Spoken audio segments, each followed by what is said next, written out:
Hello, and welcome to another episode of the Danger Boys podcast series. My name is Tappers, and today we're going to be looking at the Maryland campaign in the fall of 1862 during the American Civil War. Just quickly here, as always, make sure you guys like, comment, and subscribe. It really helps me out, really helps the channel grow, so I appreciate all the support. And then a little bit of context for the Maryland campaign.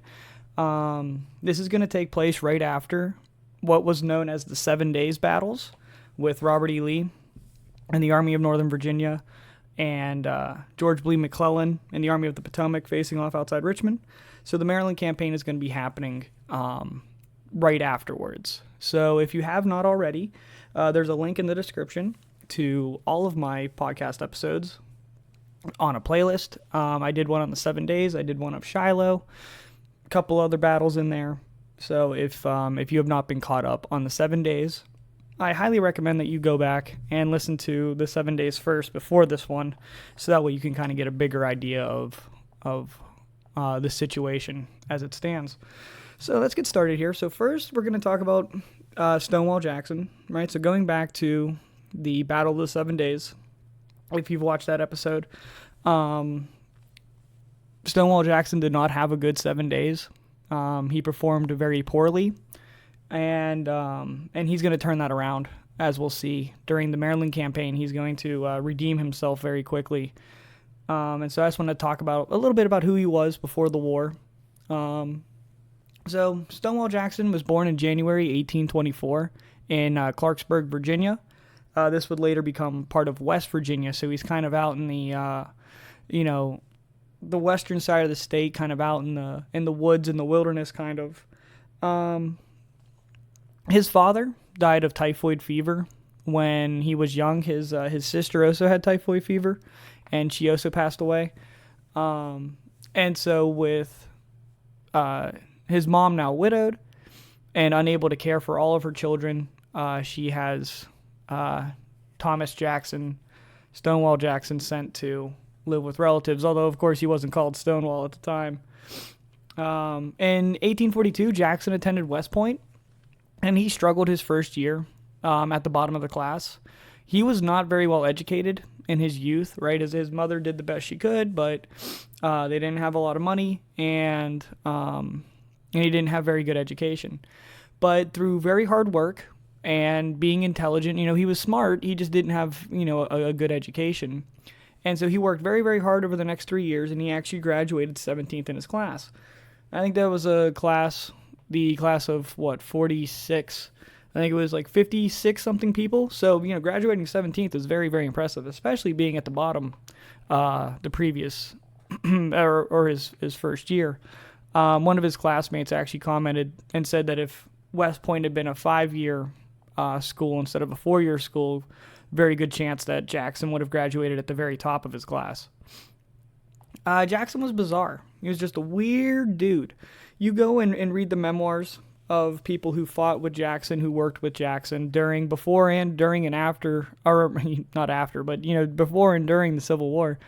You get these stories of how bizarre he is. For example, he said that eating pepper made his one leg weak. Not both of his legs, just one leg. It would weaken his leg.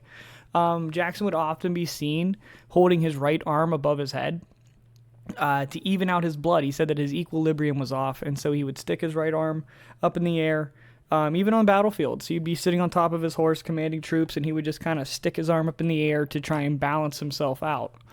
And he never sat in a chair. He never sat straight back in a chair, right? He never put his back against, because he said it jumbled his organs, right? So Jackson, he's a weird guy. A lot of weird notions about his health. And so after graduating from West Point, he got a teaching job at the Virginia Military Institute, VMI, which was a recent institution. I think it was started in the 1830s, like 1835. And so VMI had not been around for very long, and he got this teaching position there. He was not a very good teacher. He was given the nickname at school by the students, Tom Fool, because he was not very popular. whenever he would do lectures, he would memorize the book and just basically verbatim say what the book said to his class. And if anyone in the class had asked him a question, Jackson would stop what he was doing and he would start the lecture over from the beginning. He wouldn't answer questions. He would just talk from the book, from memorizing the book, and he would just talk. And so the students do not have nice things to say about Thomas Jackson. He fought in the Mexican-American War, right? This is something that we're going to see as we look at. I'm going to try to do for these Civil War battles 1 or 2 biographies during them, just to try to, give a little bit more backstory on certain generals and whatnot. And so when we're looking at these generals, we're going to be seeing that most of them have fought in the Mexican-American War. Most of them graduated from West Point. And so that's something that's going to be very, very common among the high command of both armies. But yeah, so in Mexico, he met Robert E. Lee. That's the first time they really crossed paths.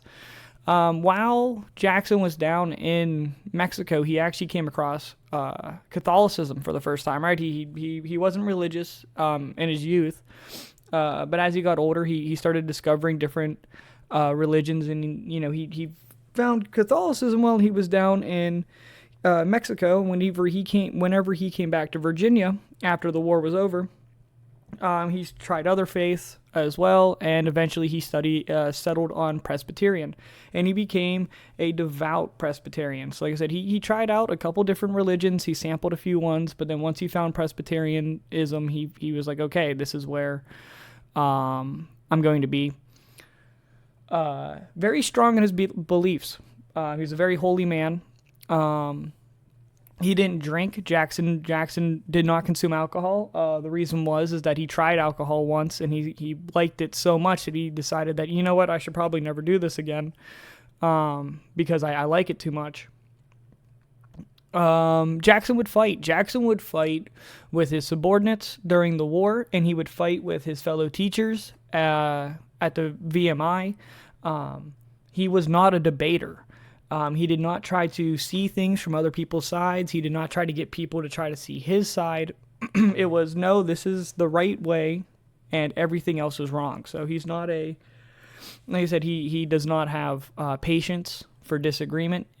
He expects everyone to follow him and what he believes is right.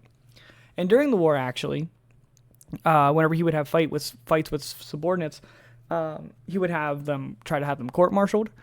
He would try to have them arrested, right, on charges of, disobedience. And so that's how Jackson settles his fights, right? He has people arrested, and he does not try to debate. Another thing, going back to Jackson being bizarre, he started a Sunday school for black children in the South. This was unheard of. Jackson owned slaves. His wife owned slaves. Slaves were exchanged on their wedding day as like a dowry, right? Like, I mean, slaves are property at this time in America. And so he owned 5 or 6 slaves. And he started a Sunday school for black children, like I said, they said he was a slave owner, he was racist, but he wanted the, he used very harsh words and whatnot, but, the poor unfortunate Negro, as Stonewall Jackson put it, needed to have something in their lives, and so he decided to give them God. So it's this weird, like I said, he's a weird guy. He's a racist. He's a slaveholder. Most people, right, even on the northern side and in the Union, were also very racist. That's something that is very, very common for this time period. But at the same time, too, Jackson, like I said, had a Sunday school for black children. So there's a bit of there's both sides to it, I guess, a little yin and yang. Jackson became famous at First Manassas. Right, so like I said, Jackson, right, I did the first Battle of Bull Run a while ago. Again, link in the description to a playlist that has all the episodes. We talked about Stonewall Jackson's contributions at First Manassas, and that's where he gets the nickname Stonewall, right? And so he becomes very famous, and throughout the war, he would quickly become Robert E. Lee's right arm.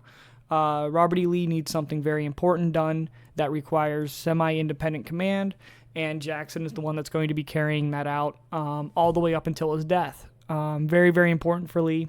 And the fact that Jackson had that great nickname, and the fact that he was famous and he was an effective leader, is the reason why Robert E. Lee kept him around after the 7 days. Because, like I said, if you go back and listen to the Battle of the 7 Days, Jackson did not have a good time. He did not do well. But Lee kept him around because of his famous name and what he meant for the South after First Manassas. All right, so that's Stonewall Jackson. Uh-oh. Oh, there we go. Okay, my mouse froze there for a second. All right, so John Pope. Okay, we're going to take a look at John Pope. We're going to go quickly through John Pope because we'll get into his story during the Maryland campaign. But I just want to kind of show who he was before he kind of disappears from history. So John Pope was born in March 1822 in Kentucky. He was descendant of George Washington, a distant descendant of George Washington, but he was distantly related to him. And he was a friend of Abraham Lincoln, right? So John Pope, before the war, he became he was a judge in Illinois. And if you know anything about Lincoln, Lincoln was a lawyer in Illinois. And so they would have come across each other, and they took a liking to each other. John Pope, like I said, we're going to see this time and again as we look at more and more generals and commanders in the high command of the armies. Was graduated from West Point and worked as a surveyor after graduating. He was actually working on a trans-continental railroad, kind of the beginning stages of planning for it. Spent a lot of time in the West, out in the territories, surveying for land, trying to figure out the best way to run a railroad across the country. Again, fought in Mexico. We're going to see that time and again. He was promoted to brigadier general shortly after firing on Fort Sumter. Being good friends with the President of the United States does not hurt. Early in the war, he was in the West fighting under Henry Wagner Halleck. If you go back and listen to the episode of Shiloh, again, link in the description. Wagner was at the Battle of Shiloh, and we'll talk about Wagner later on in other series when we start talking about the West. But like I said, so Pope spent most of his pre-war time in the West, and so it was just kind of natural that he would be out in the West when the war started. After George B. McClellan failed in the 7 days and just did not do anything good, and refused to give Lincoln victories, with the off-year elections coming up in that fall of 1862, Pope was brought over from the West as not necessarily replacement for McClellan, but to try to help, right? He was brought over to try to help and take less weight off of McClellan, put less on McClellan's shoulder, and give Pope more things to do, hopefully, and have him fight a more offensive and aggressive war, which is what Pope was fighting in the West, right? So Halleck and Grant are in the West with Pope and a bunch of other guys, and they're winning victory after victory in the West. And so Lincoln is hoping to bring over some of that mindset to the east of the war. Pope was very arrogant, however, right? So Pope had a very high belief in himself. He arrived to take command of his new army. So Lincoln is going to take McClellan's army from Virginia, and he's going to take a bunch of new recruits that he has and kind of mix them together and create a new fighting force, right? And so Pope, he arrives to take command of, like I said, this brand new fighting unit, and he is quoted as saying he had a speech, and it's actually a very long speech. I didn't want to put it all in here because it would have taken too long, but just know that Pope, this very arrogant. But he was quoted as saying, "I come from the West, where we have always seen the backs of our enemies," right? So he's kind of sniding, right? He's like, in the West, we always won our victories. You guys in the East don't know how to fight. I'm going to teach you how to fight, kind of deal. And he continued on in his speech. to talk about the topic of lines of retreat and bases of supplies, saying let's discard such ideas, right? So he's like, we're not going to be retreating. We don't need supplies. What we're going to do is we're going to be aggressive, right? Pope changed the way the war was fought in that he was going to be aggressive. He was going to be destructive. He was going to take Southern property and use it, for his own purposes or just to get it off of Confederate soil, right? Dismantling barns, burning fences, burning houses, burning crops, taking slaves. This is kind of the contrabands is something that we'll talk about later on as it becomes more and more of a issue for the Union and the South. But the more and more slaves, right, whenever the Union Army shows up in their area, slaves, leave the farms that they're enslaved to and go and join the Union Army, right? And so Pope is very much encouraging this. And he wants to be, like I said, an aggressive war. He's seizing assets. He's destroying property. And Lee called him a miscreant, right? He's like, oh, that miscreant John Pope. At the end of the day, I think that this whole thing is going to be more unfortunate timing for Pope. Yes, he was arrogant and a little naive in some aspects. But I think that if Pope had either shown up earlier against Johnston, he might have had some success with Johnston retreating. It just so happens that Pope arrives on the scene just as one of the greatest generals in American history or North American history arrives on the scene. And is really starting to come into his own. This is, like I said, it's unfortunate timing for Pope, really. But okay, so independent Jackson. All right, so now that we looked at the two main commanders for our story here, we're going to start talking about what they were actually doing, right? So again, this is after the Battle of the 7 Days. So Jackson, right? Independent Jackson. Jackson is a very good subordinate of Robert E. Lee. Robert E. Lee will give him orders to go and take this town or go and destroy this depot or do this thing, and Jackson would perform those duties really, really well. And so despite not doing well at the 7 days, Lee continued to give Stonewall important tasks, right? Lee and Jefferson Davis, after winning the 7 days in the late spring, early summer of 1862, their next priority is to secure supply lines and rail networks in eastern Virginia, right? So we talked about it a little bit in the 7 days where McClellan had 110,000 men, and in order to supply that 110,000 men every day, he needed 600 tons of supplies, right? So Lee and Jefferson Davis, they have, 75, 80,000 men, and so they don't quite need 600 tons, but they're not that far off of that, right? And so Lee, he wants to split his army in half. This is something we're going to see time and time again from Lee. It's his signature move. He splits his army into two wings, as he describes it. He gives half to Jackson, half to Longstreet. So Jackson was sent with approximately 24,000 men north to destroy a federal depot at Manassas Junction. And on the way, he has to go over and around Cedar Mountain, right? Obviously, Manassas Junction, right? The first Battle of Manassas or Bull Run, right? We're back in this area of where the war first started. Pope had 3 corps, right? A line from the Blue Ridge Mountains to the Rappahannock River, guarding.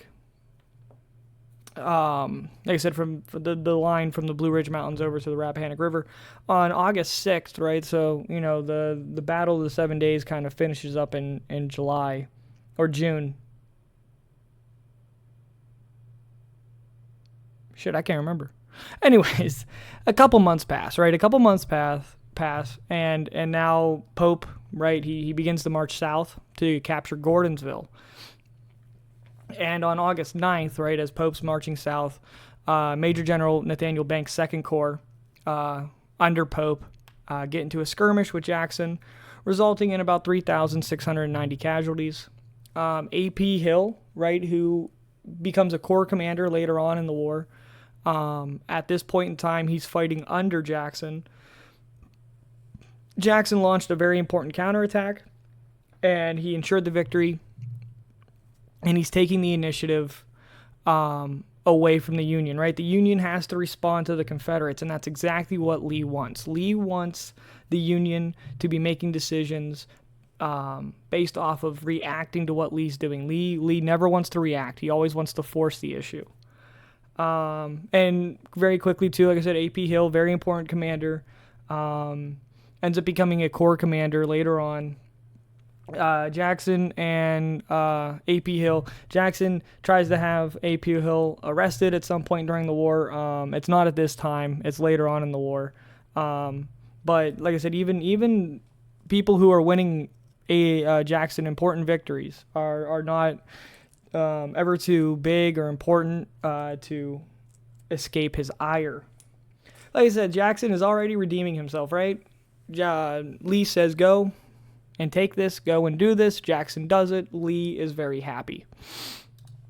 All right, so McClellan at home, right? So Lee waits a while, okay? So after the Battle of Antietam, so Lee, right, he splits his army in two. Jackson goes north, and Longstreet and Lee just kind of sit outside Richmond where they were after the Battle of Malvern Hill during the 7 days, right? No one's really moved yet. And so Lee is still sitting there facing McClellan. After the Battle of Cedar Mountain, Lee continues to just kind of sit and wait and, let's see what happens. McClellan is recalled to Washington, right? So Lincoln is like, hey, listen, Pope's putting a new army together. I want McClellan's men who aren't doing anything down on the peninsula, down on the Virginia Peninsula. They are accomplishing nothing. Let's get them back to Washington and let's have them, have Pope do something productive with them because McClellan's sure as hell not going to do anything productive, is Lincoln's thinking.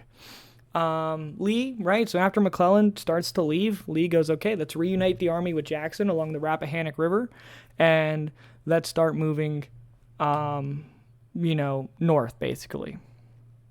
Because remember, again, Lee wants to ensure supply lines, and he needs to get the army out of southern Virginia to allow the farmers to get a break, to allow crops to start growing, and for pigs and whatnot to, start growing.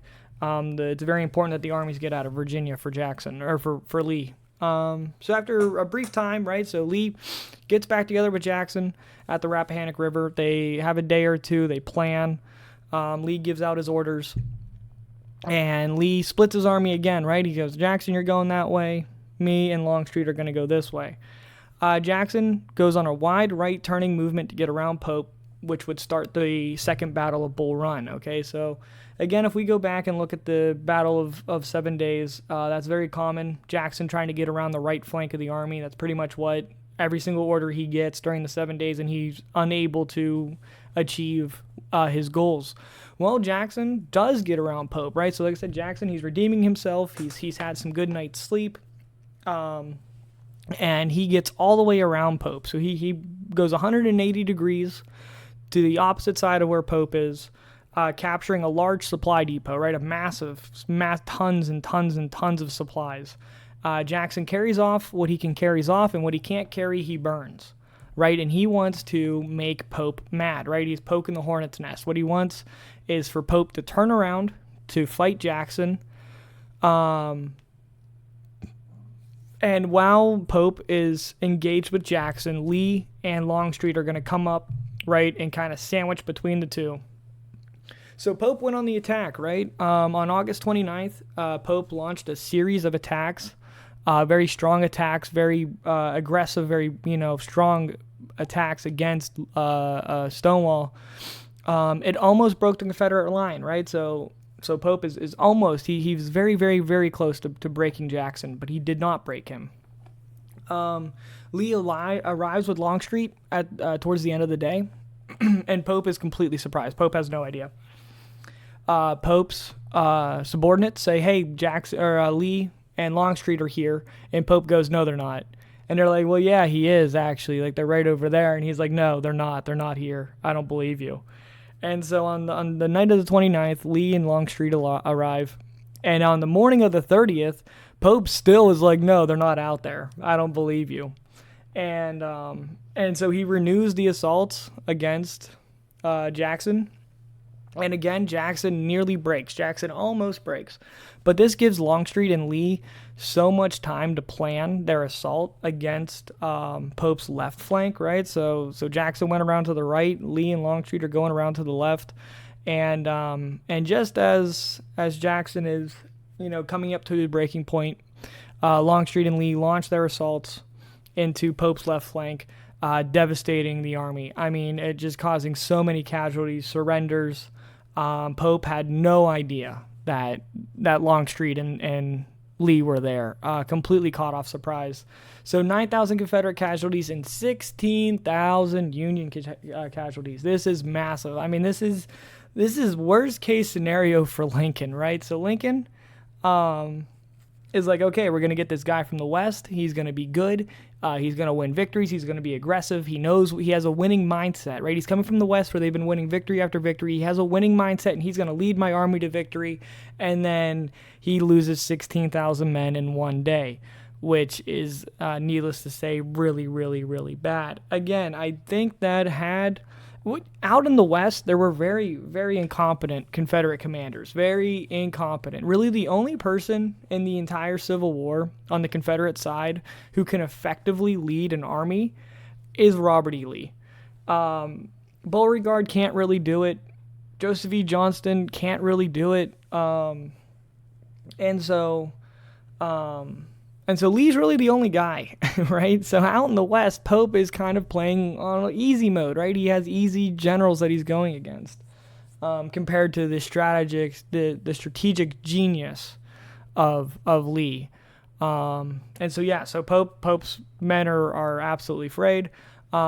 They fall back into Washington, but it's a controlled retreat, right? So to Pope's credit, the army did not panic and did not flee in terror. They held together and retreated carefully and safely off the battlefield. And so Lee doesn't have a chance to press the attack, right? So he said 16,000 Union casualties, massive 9,000 Confederate casualties. All right, so Pope gone and forgotten, right? So after an orderly retreat back to Washington, John Pope was given a brand new command in Minnesota fighting the Sioux, right? So there's really Lincoln... Man, oh, dude, you just feel bad for Lincoln at this point. He's like, man, can I just get one guy that's going to win me a victory? And like I said, with Pope being as arrogant as he was, he's writing letters and telling people, yeah, if only I was in the East, if only I was outside Richmond, I would have sacked Richmond or whatever, all cocky and everything. And he's finally given a chance to command, and it is a complete and total disaster. There is no other way to look at this. It is a disaster. And so Lincoln, right, is like, dude, you got to get out of here. Like I said, go out to Minnesota, which is a territory at this point. It's not even a state. And go and fight some natives because I can't have you, losing 16,000 men in one day.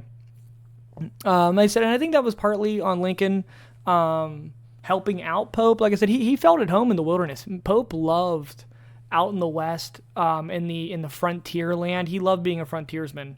And so I think that was a really nice change of pace for Pope, getting out of the spotlight and kind of letting everybody kind of forget about him, you know what I mean? And that, he can just kind of be out there in the West doing what he needs to do. So McClellan is back, right?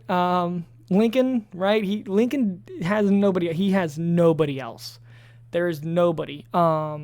Because everyone who is capable of commanding an army, like Halleck is already in command of an army, in the West, doing very important things, and you can't, you don't want to just remove one of those commanders from one of the armies in the West, and no one in the Army of the Potomac has shown themselves to have the aptitude for that level of command, right? So like I said, the Army of the Potomac, before the Battle of the 7 Days, 120,000 men, or 110,000 men. Before the war, the United States military, the entire military was like 15,000 people, right? And the entirety of the army.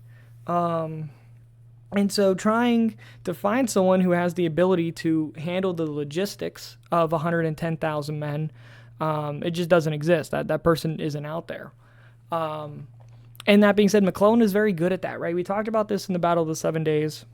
McClellan is very good at building the army. He's very good at logistics, making sure that the men have food and the animals have fodder. He's very good at the supply line of the army. He's just bad in battle. He's just a bad battle commander. And the men still love McClellan, right? So that's another plus side to McClellan. McClellan, because again, he made sure that the men had every supply that they needed. And so the army rebounds very quickly from that disaster, that 16,000 men lost. Like I said, the army quickly bounces back. All right, so with Pope gone and McClellan leading his army back to Washington, Lee has all of the initiative, and he is going to use it to take care of his first priority, which is provisioning the army, right? His goal is still to make sure that his army has enough food and the animals have enough food and clothing. And the victory against Pope has not changed that. That is still his number one objective. He has some other objectives as well, though, right? So his second objective is to recruit Marylanders to his cause, right? So Maryland is on that Mason-Dixon line. They're a border state. There's a lot of slaveholders in Maryland.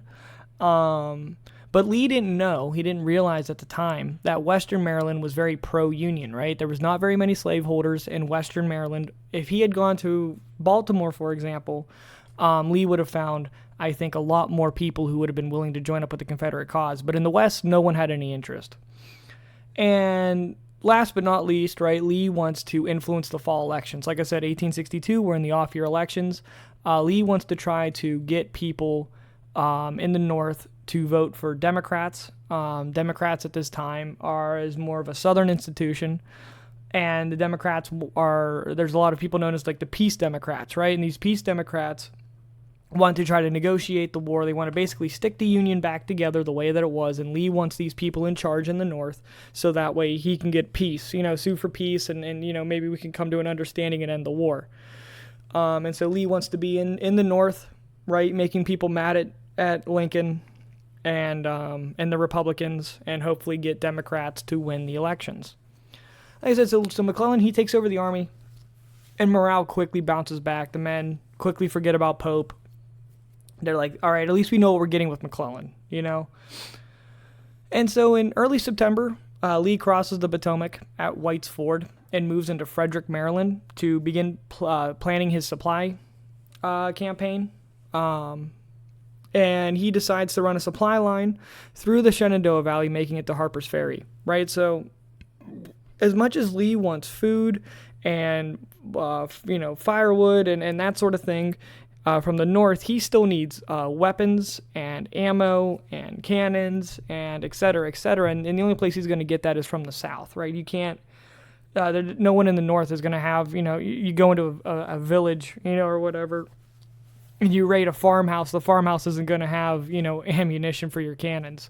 So there's still stuff that he can only get from the South, including weapons. And so Harper's Ferry is a very key part of this supply line through the Shenandoah Valley. And so again, Jackson, right, has an important objective to take, Harper's Ferry. So Jackson is sent to Harper's Ferry with 12,000 Federals. Lee moves the rest of his army into Maryland towards Hagerstown, right? So again, Lee brings his army together. They go into Frederick. Lee decides to split the army, and at Frederick, they kind of go their separate ways. Lee moved the rest of his army, like I said, further into Maryland towards Hagerstown. Lee called these plans Special Orders 191. That was the orders that he gave, Special Orders 191, and that described this entire plan for the entire Maryland campaign. Lee immediately had massive problems with straggling and desertion. The army lacked shoes, right? These men marching, it was very hard for them to march. But also, many men didn't want to fight off of Southern soil, right? A lot of these men wanted to fight a defensive war in that, they wanted to defend their home territory, but they didn't actually want to go and take the fight to the North. And 55,000 men crossed the Potomac, and by the end of the Maryland campaign, half would be gone. He crosses over with 55,000 men. He comes back over the Potomac, a few weeks later with roughly 30,000, 25,000, 30,000 men. It wasn't like half his army disappeared overnight. It was a slow trickle at first, a couple men leaving, and then, sure enough, over the course of the next couple weeks, more and more and more men would leave. And again, remember, 55,000 men, right, crossed over the Potomac. There was 90,000 at the beginning of the 7 days. So you can see just how many issues Lee is running into, and how many men are leaving his army at a very, very critical moment. So McClellan's on the move, right? So Lee moves out of Frederick, Maryland, right? He goes to Hagerstown, and McClellan is following behind him very slowly. McClellan loves to move slow. And so Lee moves out of Frederick, and McClellan kind of putzes in behind him into Frederick. Federal troops are rummaging through, Confederate camps that were left, and they find cigars. They find 3 cigars, and wrapped around those cigars are D.H. Hill's orders for 191, right? It's D.H. Hill's special orders. And so this gets passed up the chain of command until it reaches McClellan. McClellan has all of Lee's plans for the entire campaign.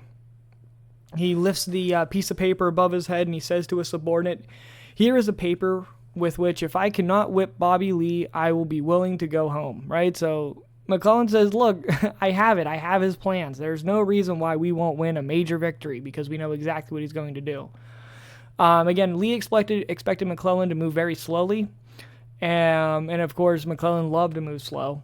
But with knowledge of Lee's plans, right, McClellan moves faster. He's like, hey, look, we know what Lee's going to do. Let's move faster.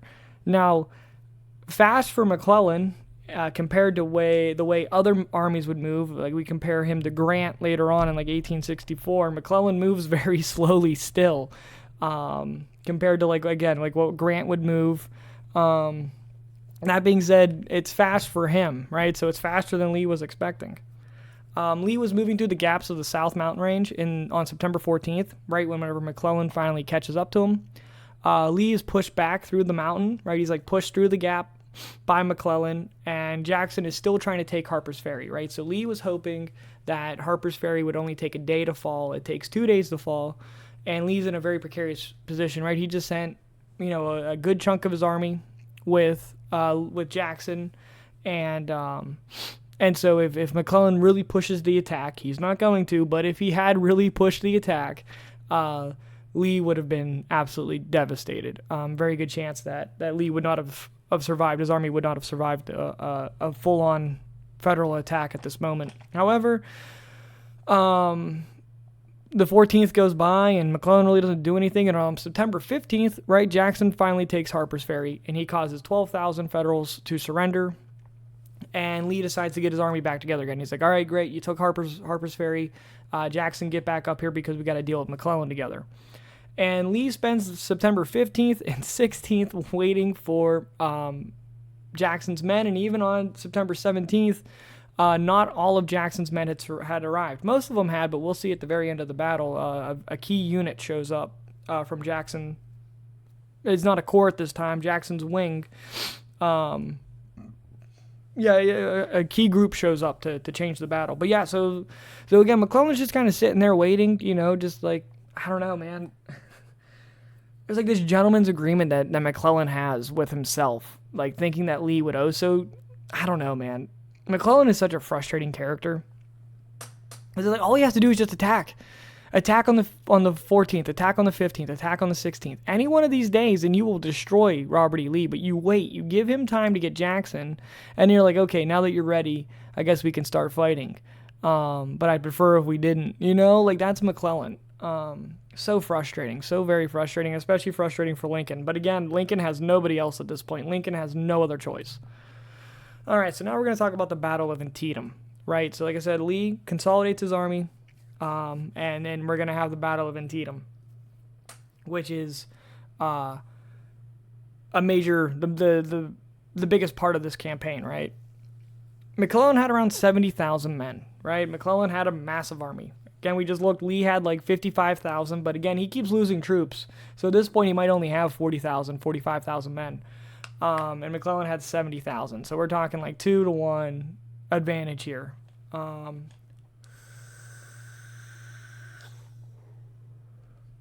With Lee holding a strong defensive position, right? McClellan wants to attack both of Lee's flanks at the same time, attack the left, attack the right at the exact same time. And then once Lee has moved his army a bit, right? Because again, we talked about this, right? I talk about it again and again and again, and I will continue to talk about it. The way to win a Civil War battle is to outflank your enemy. Lee knows this. McClellan knows this. And so with McClellan attacking the flanks at the same time, Lee is going to take troops out of the center, move them to the flanks to reinforce, and then McClellan will push very, very hard in the center where all of these reinforcements just left, punch through, win, right? That's McClellan's general plan. McClellan, it doesn't happen that way, right? McClellan's flank attacks are not timed correctly, resulting in 3 separate engagements. So this idea to fight 2 battles at the same time, right? One on the left, one on the right at the exact same time, and then fight separately in the center, there'd be 2 engagements. Well, the fact that the right, the left, and the center were not timed correctly means that there's 3 separate engagements, and Lee is able to move up and down the line, reinforcing as the battle kind of slowly moves down the line, as we're going to see here. So the north side of the line began the fighting, right?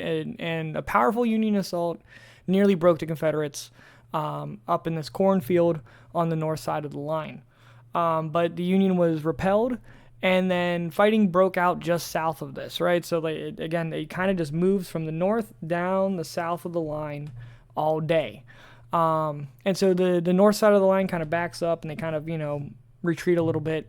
And so just south of that, kind of in the center, the Federal troops push up, and they actually get through Lee's line. They create a hole. There's a hole in Lee's line, and McClellan's subordinates are like, send up reinforcements, send up the reserves, send up people so we can exploit this hole and create, and win, basically. Let's get as many people into this hole as possible, and let's win. McClellan said that he really, really, really wanted to. He wanted more than anything to send men up there, but he just didn't want to risk having his reserves potentially be taken out. And there is some truth that he should be slightly not concerned, but sending in every single men you have, as soon as a hole opens up, could be disastrous, right? What if Lee had more men than McClellan originally thought, right? We talked about this before. McClellan always saw more Confederates than he thought were really there. If Lee had 55,000, I'm sure McClellan saw 80,000. McClellan, knowing that he has 70,000, right? He's like, well, 80's bigger than 70, so I guess I can't really attack him. Meanwhile, Lee has 40,000, if that, and so. Without sending up the reinforcements, without sending up the reserves, Lee is able to push back the Union. The Union attack in the center kind of falls out, and Lee plugs the hole again, and that the hole that had opened up very briefly is now closed, and that advantage is now gone. Like I said, Lee reforms his line, and now fighting shifts to the southernmost part of the line, right? So again, we're moving all the way down the line. We're on the very southernmost of the line now. Federal attacks are pushing the Confederates, pushing. They push them all the way back. There's this road, right? There's this important road. It's the only road in the area that fords the Potomac, right? If McClellan is able to take this road, Lee will be cut off from the Potomac, being able to cross the Potomac, and he'll be stuck in Maryland without being able to go back to Virginia, right? He'll be stuck in the north. And they're yards away from it, a couple hundred yards away from this road, and the Confederates, they hold strong, and like I said earlier, Jackson's last division, the very last troops that were coming up from Harper's Ferry, arrive at this moment, and they stop the Federal attack, right? These fresh men arrive, and it's enough to stop the Federal's attack. Like I said, Lee was running up and down the line all day. He's filling holes. He is encouraging his men. The only reason why the South did not completely break here was because of Lee doing everything in his power, using every man, using every round, everything at his disposal to be able to keep his army together and to keep them fighting. Lee does a brilliant job of keeping his army together. And again, like I said, for Pope, John Pope, you just kind of feel bad for the guy, because it's like, man, if it was pretty much anybody else, if it was Johnston, I think Pope would have won. If it was anybody else, like I said, Pope probably would have won, but Lee is at his best, at his absolute best. And even McClellan, with having a 2-1 advantage, still can't get the win. A full 1/4 of McClellan's army never fired a shot. Like I said, every single man that Lee had available to him was engaged that day. McClellan, a whole 1/4 of 70,000 men, never even fired their musket. Which I'm sure that 4th was real happy with McClellan. Like, yeah, we didn't have to fight today, you know. That being said, Lee's still on the field. You know, he didn't push Lee off the ground. Lee's still holding the ground. It's a stalemate. You know, this whole battle is a stalemate. That's really what Antietam comes down to. It's not a win for the Union. It's not a victory for the South. It's a stalemate. So the aftermath, right? All right, so Antietam was the single bloodiest day in American history. We talked about this at Shiloh, where Shiloh was the bloodiest battle up until that point in the war. Antietam is slightly less casualty-wise, but Antietam is only 1 day, right? The Battle of Shiloh is 2 days. So in 2 days of battle at Shiloh, there's, 25,000 casualties. You have that amount in 1 day at Antietam, right?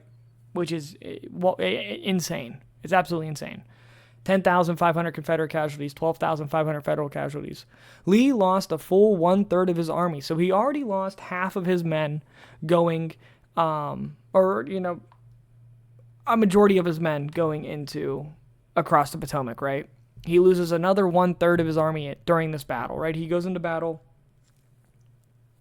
with 40,000 men. He loses 10,000. A Union officer commented on the day after the battle was fought, walking along the battlefield. The slain that lay along the road in the center of the battle. There was a road. The Sunken Road is what it was called. And then you'll see that a lot in the historical. It's very much the Hornet's Nest from Shiloh. Like the Peach Orchard in Gettysburg. It's where all the death happened, as well as the wheat field, but especially this Sunken Road. And this Union officer commented that I could walk 100 yards without touching the ground, stepping basically from body to body to body for 100 yards without ever touching the ground. Like I said, so at the beginning of the battle on the north side, there was a 20-acre cornfield where a lot of the fighting took place. Commanders commented that the men lay in rows in the cornfield, basically where they were walking. They dropped basically straight down, and you could kind of pick out where the lines were because that's where the biggest clumps of men were.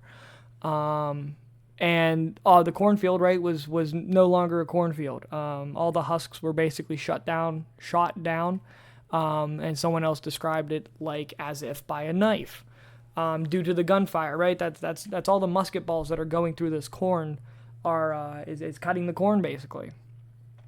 Photographers arrived just in time to photograph the Confederate dead. The Union dead were already buried by this point, but the Confederate dead were still on the field. And so these photographers, they took pictures, and there would be, picture houses in the north, right? The movie theaters don't exist yet, but the kind of precursor to that is, these photo galleries where you pay a nickel or whatever, and you get to look at the pictures. And this sent shockwaves through the north, right? The north had not seen a battlefield yet, really, during the war. And the war was fought in the South, right? So the Southern people are very familiar with what a battlefield looks like, right? They were outside, the people that witnessed Shiloh, the people that witnessed the 7 days outside Richmond. I mean, right outside Richmond. I mean, remember, Malvern Hill is like 20 miles away from Richmond. And so there were plenty of people in the South who had already seen what the devastation this war was bringing to people. The North hadn't really experienced that. This is the first time that Lee's in the North, right? He's in Maryland. And so all the northern population, the civilian population, travel to these picture houses and they see this devastation of the war for the first time, and it's very shocking. Lee stays on the field through the 18th, but McClellan does not press the attack, right? What a surprise. What a surprise. McClellan refuses to do his job. He could at any point in time renew attacks, force Lee to retreat. He's already lost 1/3 of his men. I bet you could get that other third or another 2/3 pretty easy there, McClellan. Whole 1/4 of your army never fired a shot. You could probably use those guys. I bet they'd fight pretty well. But he doesn't. Of course, he doesn't. Lee is able to just sit on the field for as long as he wants. And then he eventually does move off. He heads back across the Potomac and back into Virginia. But again, the Confederacy did not see Antietam as a defeat, right? Neither did the North. It's a stalemate, you know? That being said, McClellan did stop Lee from accomplishing his objectives. Lee would be out of Maryland before the elections came around in November. And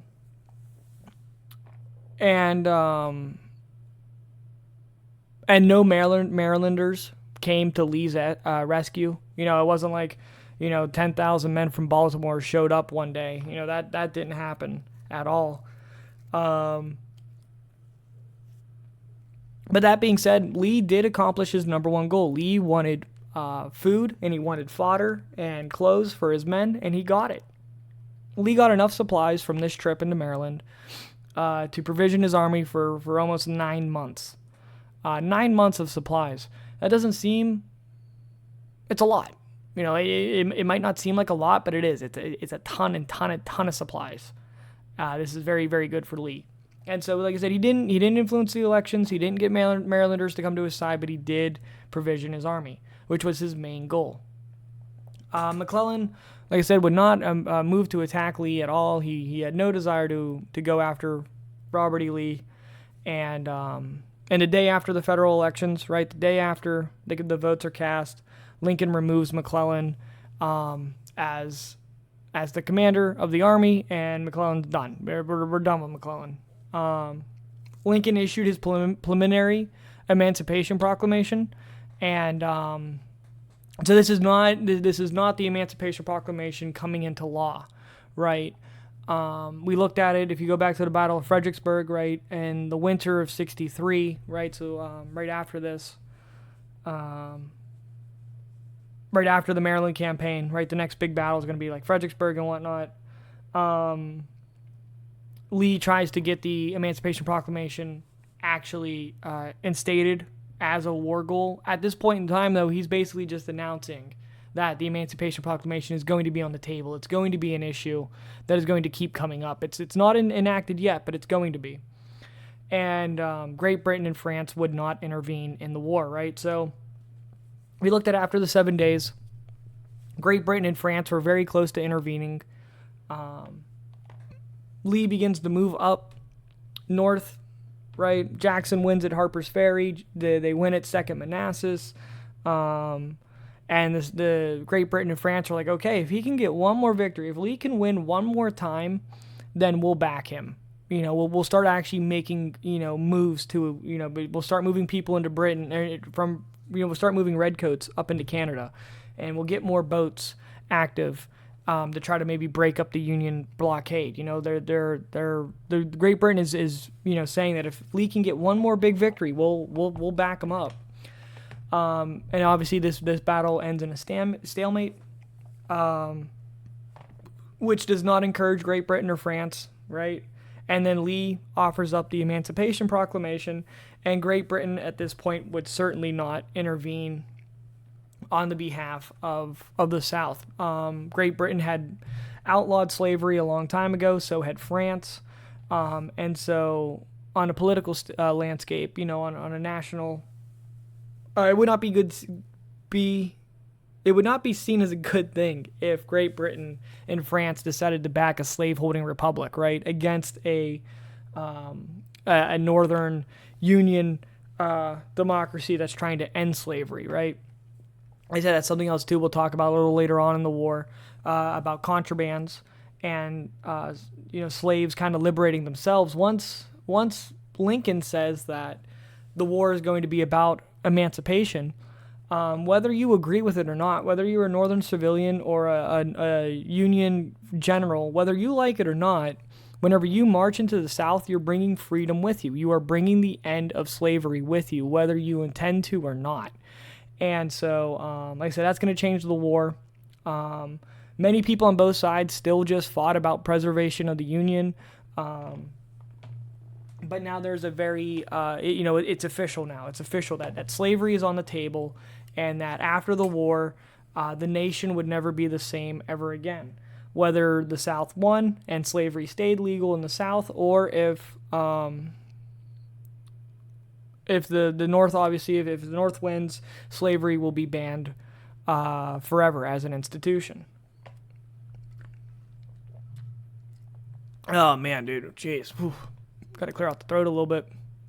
But yeah, I think that's it, right? Let me just double check here. Yeah, that's all I got, man. So this kind of mirrors the Gettysburg campaign in that Lee gets the initiative. He gets some momentum. He builds up a head of steam. He goes up into the North. He fights a battle, and he ends up retreating, right? We see this with Antietam. And if you want to go back and listen to the Battle of Gettysburg very also kind of parallels this, right? So, the Battle of Chancellorsville, and from Chancellorsville to Gettysburg, and then back out. So, like I said, this is the first time that Lee is in the North, and he only has one more shot. But yeah, so like I said, that's Antietam. That's the Maryland campaign. There we go, get some smooth jazz going. I really like this. I said thank you so much to Navarus for putting up this library of royalty-free music. Oh man, it's so nice. Yeah, I think I don't know what I'm gonna do next, podcast-wise. I was thinking about doing the beer hall putsch from Germany in the early 1900s, doing getting away from the Civil War a little bit. I still want to talk about Vicksburg and Grant in the West. I want to do a biography on Grant and talk about him for a little while. So I don't really know what's going to be coming up next. And then obviously there's like the Battle of the Crater and Sherman's March to the Sea. But yeah, I said I might switch over to World War II next. I'm not too sure exactly where I'm going to be going next, but that's okay. Let's see, anything else? No, that's really all I got. Like I said, make sure you guys like, comment, and subscribe. I really, really do appreciate it. And you know what? Hey, have a great day. And namaste.